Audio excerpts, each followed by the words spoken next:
Welcome to Still Plays Galaxy Heroes. This is a roster update video, and we are unfortunately re-recording the audio on this one because I just didn't have it set up correctly. So the general topics on these: marquees and unlocks, progress towards major projects, which in this case is Jar Jar, crons, that's Datacrons, Omicrons, anything related to them, whether it is gearing up an extra character to round out a squad or gearing up a character to take advantage of the cron itself. Then we have weaknesses and raids. There's going to be a little bit of overlap here, but we are looking a little bit ahead towards what is going to be forthcoming and making sure that we are prepared. So that means more Gungans, more Galactic Republic, and then rounding out with ships and pilots. That's kind of a dead portion of this video. That doesn't happen too often unless a new ship gets released. So with this week, the big thing is this was Master Qui-Gon being added to the game. This is Queen Amidala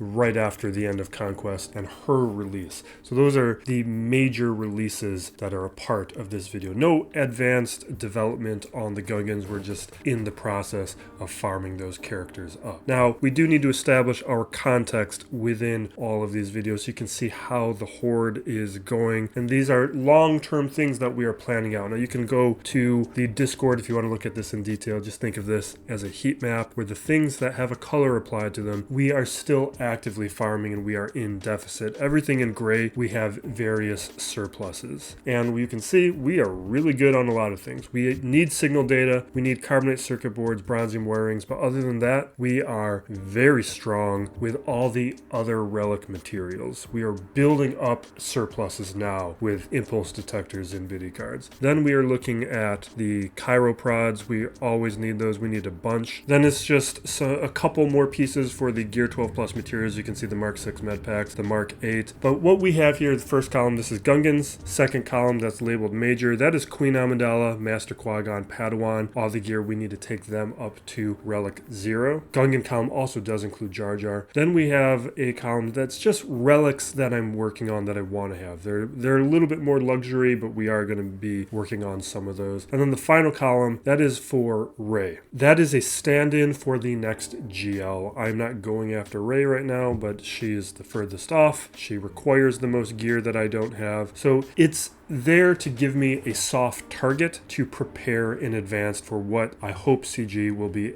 announcing very soon. But that brings us to our biggest major release with Queen Amidala. We will be taking her up to Gear 11. We could relic her, and she's actually not that bad of a character to gear up, but we want to see what we can do with this squad at Gear 11, because that's what I like to do here. To see what us free-to-play players who may not always have the luxury to relic characters immediately, to see what kind of utility we can get out of them. Now we're going to drop down on these Omegas and Zetas, and was there Omicrons on her? There must have been an Omicron on her, right? I think I put on one Omicron. If I did, we'll see in a moment. Yeah, speed this up.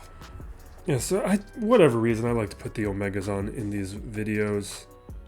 Zetas were good. CG's done a really good job of making most Zetas worth putting on pretty quickly. I've been farming them up. Now with the Zeta, looking at them, I think I remember now. Yeah, this leader one, I decided to pass on for now. In a week, I'll probably put it on. Maybe not. But the unique is definitely the better Omicron for now. I think I said Zeta a second ago. But it may also be a thing where until we get some of these characters to relic, or at least Padawan, Obi-Wan, and Qui-Gon farmed up more, we might just wait on those Omicrons. The benefit may not be there, especially in the testing that we've already done. The damage is just not there at 3-star characters. So it is something that there is no rush to really invest some of these resources upon. And here you can see some of the footage we're deliberating. I am coming to the conclusion that this unique, I am Queen Amidala, is what we are going to utilize. Now, Master Qui-Gon, same deal. We got a new character taking him up to Gear 11. We do that with everybody as long as we have been able to prepare in advance those resources. Taking all those Omegas up, definitely putting down that Zeta. It is a solid enough Zeta. But the Ami Territory Wars, it is actually one I would consider. I do like that Territory Wars Ami. I am not ready to do it yet. Our current major project right now is, of course, working towards Jar Jar Binks. Now, with Boss Nass, Boomadir, we are actively farming them, but have no progress to show for this video. Phalanx, we are waiting to become farmable. But what we do want to address right now is Datacrons. Even though I cannot actively use Datacrons on these characters right now, we will be soon during the lifespan of these crons. Even if it turns out to be a week or a couple weeks, that is still reason enough for me to get those crons. And hopefully the Jar Jar event returns at a time where we can maximize taking advantage of them. This is something that I talk about a lot. Get ready with crons in advance, even if you think you're only going to be able to utilize them for a short amount of time. This is something that I've done most recently with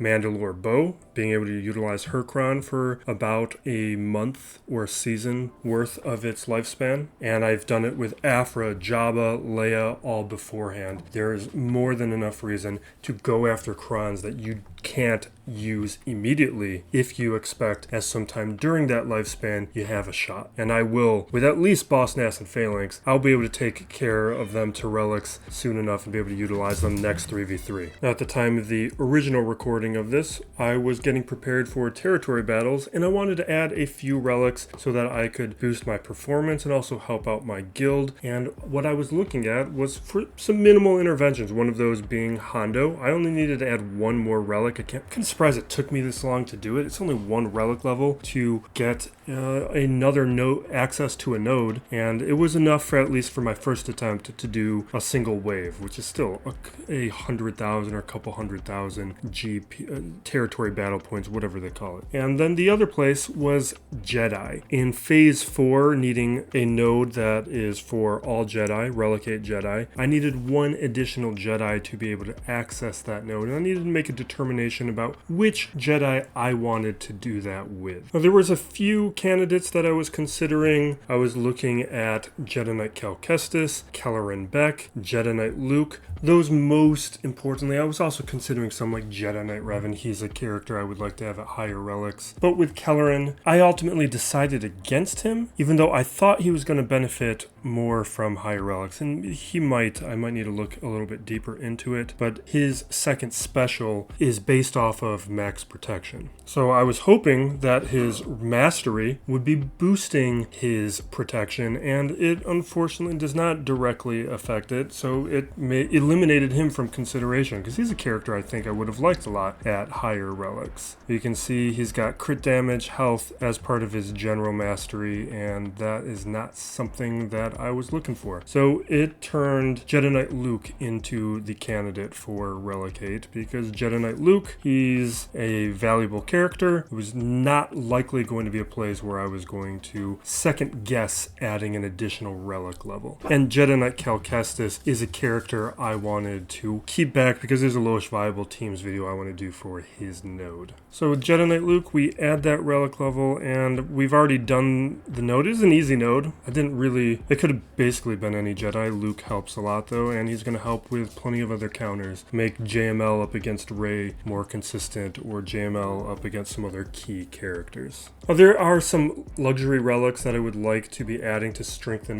the weaknesses within my roster. A lot of tanks and attackers that I want to be boosting, GLs that I want to be boosting. Chrysanthem's a major one. Like CLS is a character I would like to take higher. Just characters who, by adding those extra relic levels, I'm going to make myself more competitive now that I have actually made it to Kyber 1, and I'm flirting on that edge between Kyber 1 and Kyber 2. But in terms of this video, we are going to leave those investments off because there's a number of things that we're going to be doing in the near term and short term. We're still building up the resources on signal data in particular. So actually doing certain amounts of gearing are actually going to stretch me in ways that I would prefer to delay at this point. So on my third or fourth attempt trying to record this video, we are finally done, and we shall have some other videos up soon. I am working on another list video that will be out after this one, so we're not going to have a link to it. Maybe I'll add a link to it after the fact, but expect that in a day if you're watching this soon after it posts. And otherwise, we've got Grand Arena videos, and I want to start churning out some of those lowish viable team videos that I have a backlog of, and some of those will definitely be coming in the coming days and weeks. So thank you for watching. Be excellent to each other, everybody. This is still Plays Galaxy of Heroes.